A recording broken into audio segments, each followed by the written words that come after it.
I love the fact you had them properly on your ears and turn.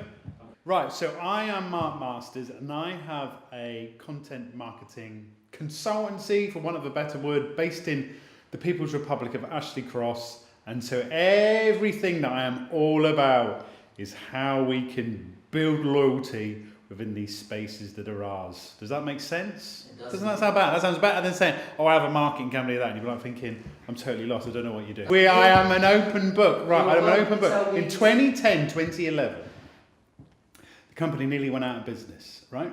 Company, it's like your face up. 2010, 2011, the company nearly went out of business because there was a client that was taking up 70% of revenue, yeah? Cut a long story short, it was trying to go to court, and there was like 40, 50 grand's worth of invoices that didn't get paid that I was susceptible to. However, what turned out was that the company went bust, I lost a lot of money. So you're on your knees. I read a book, and there was a feature in the book that was looking at a thing called education marketing, yeah? Which then manifests into content marketing. And education marketing was all about how people can help others, to be informative, to be useful, to have a point of view. Focused on the clients that I had, and the company moved from, it was originally a brand company, but they're 10 a penny, so then it started to become down for this route of a particular strand of marketing, content marketing, that is there now to help those people to have something to say, to entertain, to have a voice, and to help build an audience. I started because I had a passion. Oh, I love working with people. No, what's that? It was nearly going out of business. What should they already have in mind, ready to go when they approach you? Should they just come in and go, I want my company sorted, or should they go, I have an idea, or I have this message I want to get across. What do I do? Okay, good question. When people come to me, what do they want? Or where's a good place to start? Right, old money used to be, people would come to you and say, I need an identity revamp. An identity revamp could be anything from the expensive video right through to turning a logo and putting an emblem on it and charging a top price for it, yeah? People come to us now, there needs to be an issue, a problem. And that problem always comes centered around this thing of getting people to stick around. More businesses within the UK than there ever was.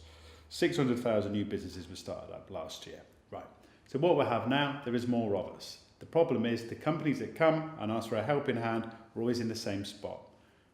The biggest issue that all these companies have is they are sounding the same. Yeah? So now we're being more sophisticated. We have to look beyond the logo, beyond some fancy piece of print, some fancy website that has to go all out on the About Us page.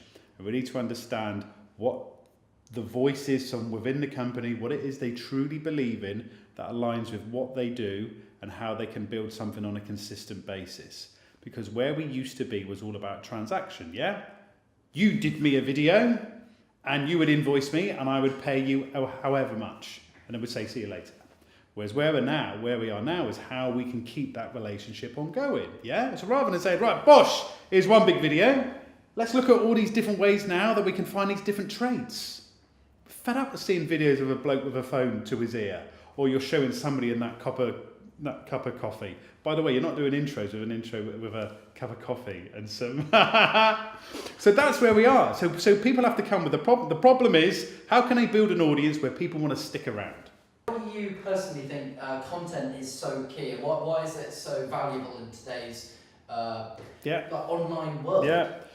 Content today is so important, and I don't want to use this as this throwaway term because we have these buzzwords that sit around us: being an influencer, storytelling, all these words. What does that actually mean? The biggest opportunity that we all have, right, is that all this stuff used to cost an arm and a leg. If you wanted to do a piece of audio, you'd have to hire a space. To do a podcast 5-10 years ago is unfathomable to think about, right? And so the important thing where we are today is that all this stuff is accessible. There are no gatekeepers. However, it puts us in spaces that we have never been before, right? For instance, I have a podcast every Friday morning called You Are the Media. Get that plug in. I started off rubbish. We have to go into these spaces acknowledging that the audience and the return is not in front of us. We are okay to start rubbish. Many of us haven't written since GCSE English. But we have to put ourselves in these spaces if we want to stand any chance of somebody saying, that's really good, I haven't heard that before. Because again, when it comes to sameness, it's easy to do the things that have already been said, rather than trusting our gut instinct by saying, I believe in this. This is the point of thing that I believe in. All these people, like chatting to Dan, when you do Dan Willis, and the stuff that he does on the mental health angle, and as a you are the media guest as well. From his side as well, by having this point of view that related around mental health, allowed alignment to his business. So the most important thing when it comes to content is that the gatekeepers aren't there where they used to be. It's the barriers to entry is minimal. However, we have to understand the unwritten etiquette of how these spaces work. For instance, we can't go into Twitter and we can't go into LinkedIn and treat it as though it's free advertising. What do you think they should do to generate content that is unique and is going to catch the eye of people? Like, what kind, not necessarily the mediums they use, but like what kind of things should they be thinking about doing as such? Right. So when it comes to creating content that is of interest, that somebody else thinks, I haven't seen that point of view before, it all comes down to the audience that is in front of us, okay?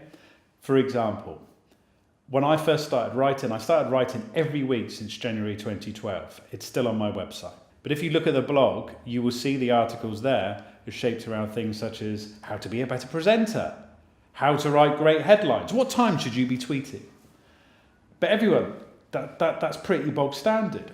Only over time, by listening into the audience, those people, but it's difficult. When you're a small business, how do you know what your audience are? How do you know what you say strikes a chord? But there are ways around this. If there are particular themes, and you are seeing via Google Analytics, there are certain topics that get more visits than others, then you start to home into that.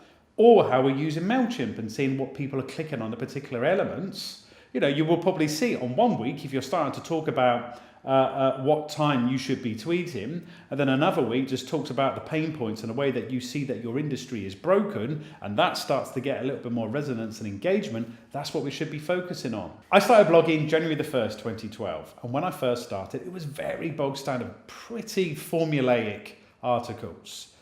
How to be a better presenter. What does the word brand mean? Okay? There was nothing there that differentiated myself from anybody. It was just noise. It was irrelevant. What I started to find out was by tuning into that audience, for instance, those people that subscribed, you would send an email and you could see what types of articles people liked, or by having a look at Google Analytics to see what topics people were clicking on more than others. That helps shape. So that helps shape the type of content we should be creating for our audience, because we should never be creating what we think others should be reading. It should be what others want, and we are here to serve them. Because there are too many of us that are taking to these pedestals to say that we know better than somebody else. And that's easy, right? It's easy to jump onto a WordPress blog and tell everybody some prescriptive way that we should be behaving. But that is absolute nonsense, because there are too many of us that are dictating we need to behave like here this, or here are the answers there. There is a glut of expertise that's out there at the minute where we need to kind of put the reins on a little bit, and let's just understand that we're not all these gurus, these experts and things we profess to be. To start with the bog standard stuff and creating their own bog standard thing, would you say go straight for unique and see what happens? Right, this good question. So how do we start? How do we start creating a voice? It all comes down to, right, everything starts from just starting, right? You have to start this marathon. So it's not a race, it's ongoing. And it's not a case of thinking that we have to be everywhere. Right? So we're going to have to do 7 video pieces. We're going to write, HubSpot tells us that we should be creating 14 to 17 pieces of content a month. That's rubbish. That's awful. That's awful ways for small businesses to think that this is how the industry tells us to behave. The answer would be, the best way of explaining this is to find a space that we can be consistent with. And if we haven't done this before, but it's okay. If we're just starting with these spaces that we haven't been used to before, it takes time to build momentum. For instance, it's not a case that I was about to give up at the end of 2012 because nobody was reading. Nobody was clicking through the stuff. Subscriber rates were extremely low. And then I started to see a turn in 2013, 2014, right? So I could have just given it up. If I would have given it up, it would have just been the same as everybody else. But the thing is that it takes time. But as long as you understand the people that you want to create for, and also have a point of view and get out the middle of the road. Because too many people are in the middle of the road, and at some point they're going to get smacked. I'm not going to clap my hands. That's going to reverberate through those headphones. So you find a point of view, you find the side of the road, and you stick to it, and you're not going to move away. Because over time, people start to understand your kind of area, that the thing that you believe in and you immerse within. What channels currently are you seeing to prove more effective than others? Which ones have got a current trend with certain people, or is there only certain types of people? Yeah. Like, obviously, LinkedIn just business people now, or is it like the general public are starting to use it, or is Twitter the main thing? Or is Instagram? Okay.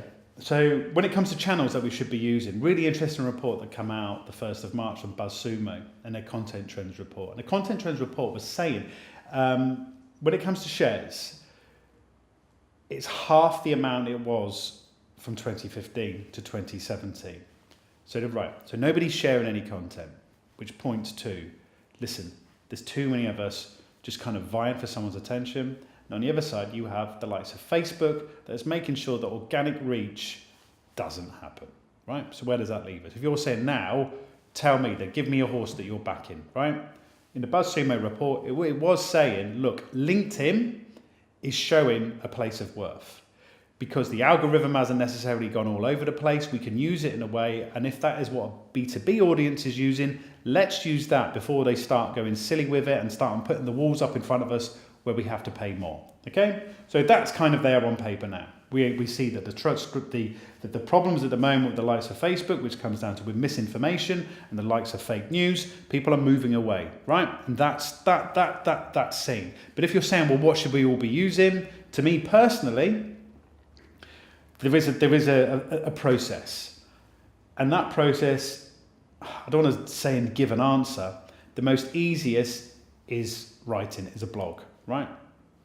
Because we don't have to speak, we don't have to record. It's not a case of sitting in front of an audience and talking for a podcast or doing a video series. It's writing. However, if you write, this can become your script. So the script for the videos that you're doing, for the script that becomes the audio. And then the next step from that is how to build an email audience. Now for me, my biggest ally that has been steadfast with me has been using email. Using email to transmit a message to an audience that is committed. Yeah. So again, Facebook rates are kind of dropping off. Organic reach won't happen anymore. If you can build an audience where people are listening, you're in a far stronger place. I just happen to think that the written word sits there and then it's distributed. But once you've got the written word correct, then you can start to branch off into all these different channels. Yeah. Audio, video, whatever it is. You Are the Media is a side project. It's not what my business does. However, I started the email in October 2013. The email was started up in 2013 as, again, of a way of distributing what I was writing each week. And I published a book in 2015 called The Content Revolution. And what I was seeing then was an increase of subscribers. Okay, it made sense. You have a book. I wanted to do it in a way that positioned myself as a point of trust and a source within this particular industry or this particular strand of marketing. So I ended up keeping with this email every week. 2013, I started emailing. 2015, a book was published. And I thought, look, there was a lot of subscribers within a regional space. So how could I get people together? So in May 2016, we started the You Are the Media Lunch Club. So all these things manifest. You don't just jump in. It takes time.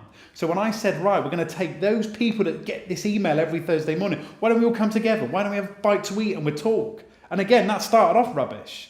And it started off raw. But that element of rawness has kind of kept going. In October 2017, there was the You Are the Media podcast. That's every Friday morning. I like these plugs. And then the big one, is the You Are the Media conference in May. But I couldn't have done a conference if I hadn't have started from zero to build all this up. Too many of us, because there is too much out there, to get to the final point quickly. We can't get to the final point. It is this constant journey that we are on, but we just don't know who these people are that come on board with us. It's how I know you guys from coming on board the lunch club and all these different things, and you get an email in your inbox every Thursday. But I like the idea that there's a thing that connects everybody that comes to lunch club, is that this email that sits in their inbox. It doesn't sit within a Facebook feed or anything else. That's such an important thing for us all to take on board.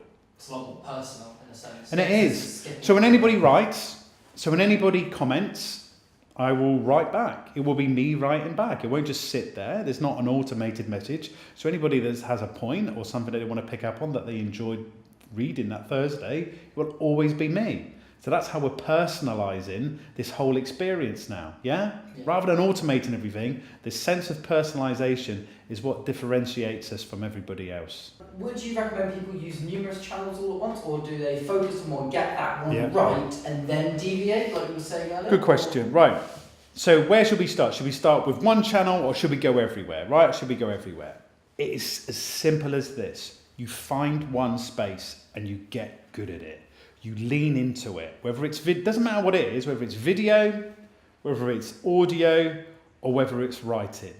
You get good at it, because once you get good, people want to come on board. What's the point of starting something? For instance, imagine if you started a video series and you're saying, right, we got 12 of these, we're going to bang out now. When you could drip feed these over a number of weeks, over months, rather than think that everything has to be revealed straight away. But that's the answer. Find a space, get used to it, be consistent with it, be persistent with it. So you want to encourage people to come on board to say, I'm ready for the next one you're going to send me in a fortnight, next week, tomorrow, whatever it is. And then once you find this rhythm, this then allows you to explore other channels. So that they're all in their own. They don't just sit in isolation. I like the idea when things can connect with one another. Yeah, the video connects with the written word because we've written the script, and then that helps with the audio. And that's the way that I work. Right? Why do we have to keep on be constantly creating new all the time when we can use these skills and what we've already created and just use them in different ways? For instance, I write a blog, I write an article that's emailed every Thursday morning, but it also becomes the shape of the podcast every week. I love all that. Stop thinking we have to create, do stuff. Let's just put the brakes on a little bit and understand what we have in front of us, what we're trying to say, and who we're trying to say it to.